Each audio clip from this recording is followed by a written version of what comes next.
Hello, habari. Karibu kwenye chaneli yetu nzuri ya Usiteseke Tena.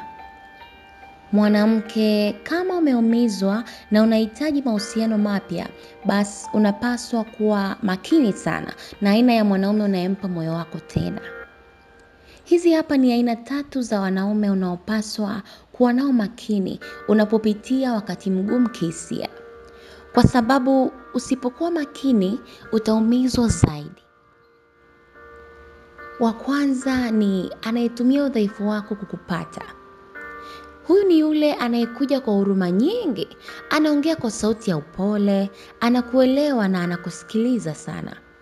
Lakini lengo lake si kukuponya au kukusaidia upone, bali kutumia udhaifu wako kupata anachotaka.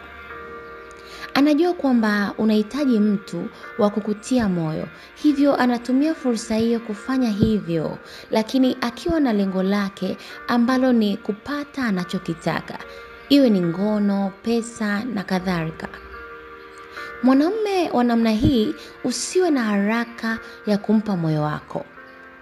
Mpe muda na jitahidi kutompa tunda hata akililia kwa kiasi gani. Akitaka mueleze kuhusu ndoa, utaona anavyokupiga chenga. Lakini mwanaume wa pili ni yule anayetaka kukufanya dawa ya maumivu yake. Huyu ameumizwa moyo kama wewe. Anahitaji mtu wa kumfariji, si kwa mapenzi ya kweli, bali kwa kumpotezea mawazo.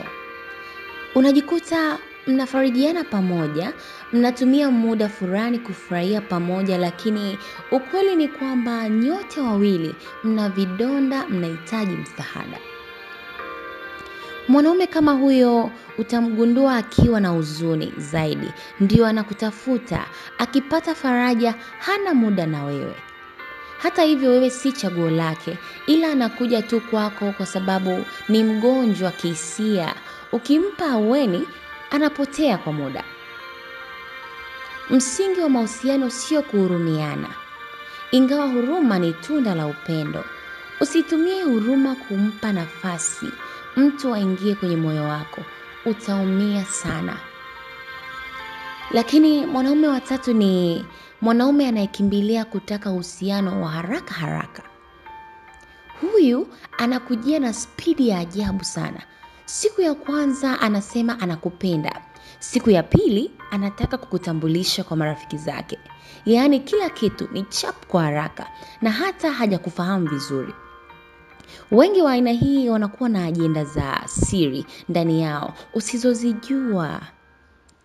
Wengi wao wanataka kuwaonyesha na kutamba kwa maeksi zao. Wengine wanalipiza kisasi tu. Sio kwamba amekupenda, ila anataka atumie uhitaji wako kama silaha ya vita yake.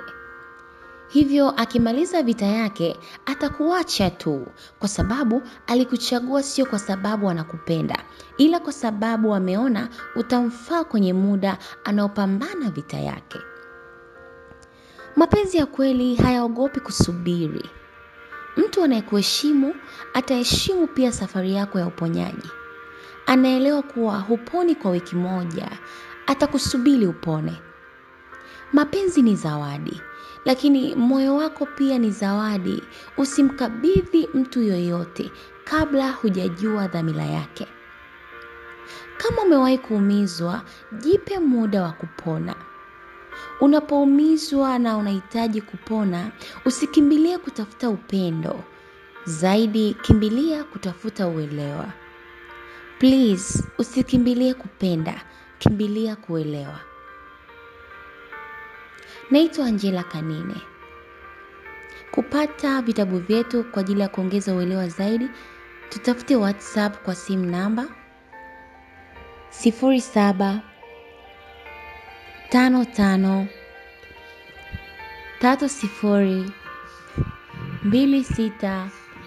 0755302668. Usisahau kulike, kusubscribe, kushare na kucomment ili uwe wa kwanza kupata video zetu punde tutakapozitoa.